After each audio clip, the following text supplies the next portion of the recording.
Matagal na tong problema na medyo ngayon lang nasolusyonan. Noon, para sa mga babae, nakakakita sila ng pantalon, jacket o trousers. Sakto na sana, maganda ang kulay. Kaso tumambad sa iyo ang isang detalye. Meron tong bulsa. Hindi lang bulsa ha, sobrang laking bulsa na parang halos buong kamay mo kasya na. Pero hindi pa yung nagtatapos doon. Kapag natitigang mabuti, doon mo makikita na peke pala ang bulsa.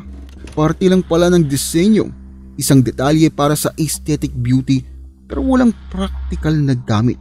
Mapapamura ka na lang di ba? Bakit nga ba ganun? Bakit walang functional na bulsa ang karamihan sa mga clothing ng mga kababaihan? Well, kaya ng inaasahan, ang bulsa na ito ay may koneksyon sa politika at naging simbolo to ng kalayaan at independence sa mga kababaihan sa kasaysayan na nilaban talaga nila para makuha. Alamin natin ang feminist history tungkol sa mga bulsa.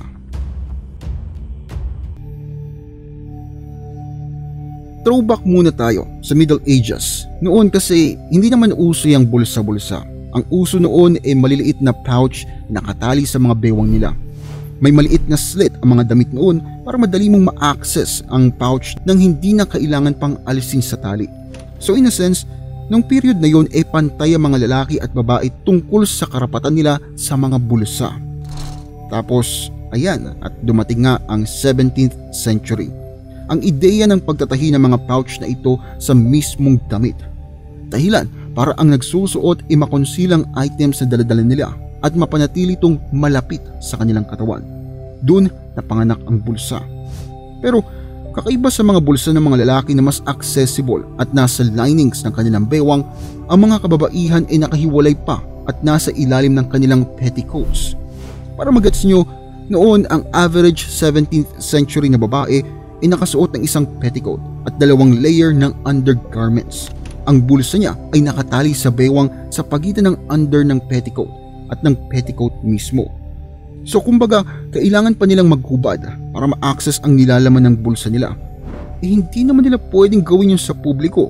So dun nagsimula ang inequality sa bulsa.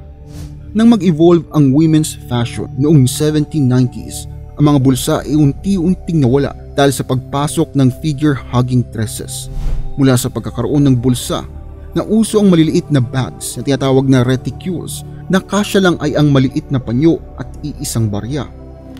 Tila nire-representa noon ang kawalan ng access ng mga babae sa pera o sa property kaya hindi nila kailangan ng bulsa. May sabi-sabi pa nga na noong French Revolution ang external at internal pockets ay inalis sa kasuotan ng mga kababaihan para mapigilan silang magtago ng mga revolutionary materials. Nawala kalaunan ng bulsa sa kasuotan ng mga babae dahil ang mga asawa nila umano ang nagdadala ng lahat ng pera at ng kailangan. Di ba nga, ang typical na role ng mga babae noon ay nasa bahay lamang, nagluluto, naglilinis at nag-aalaga ng mga anak. Pero nung pagsapit ng 20th century, doon na nagsimula ang pagrebelyon ng mga kababaihan. Sumikat ang instruction manuals kung papaanong magtahi ng bulsa sa mga skirt dahil sa mas nagiging independent na ang mga kababaihan. Noong 1800s, may mga kampanya na pinangunahan ng Rational Dress Society na pinaglalabanan ang kadamitan ng mga kababaihan na gawing mas functional. Isang 1910 suffragette suit na nasa 6 bulsa ang sumikat.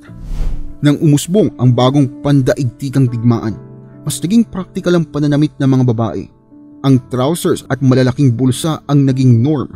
Nabiyayaan din sa wakas ang mga kababaihan ng bulsa na kinampanya nila ng napakaraming taon.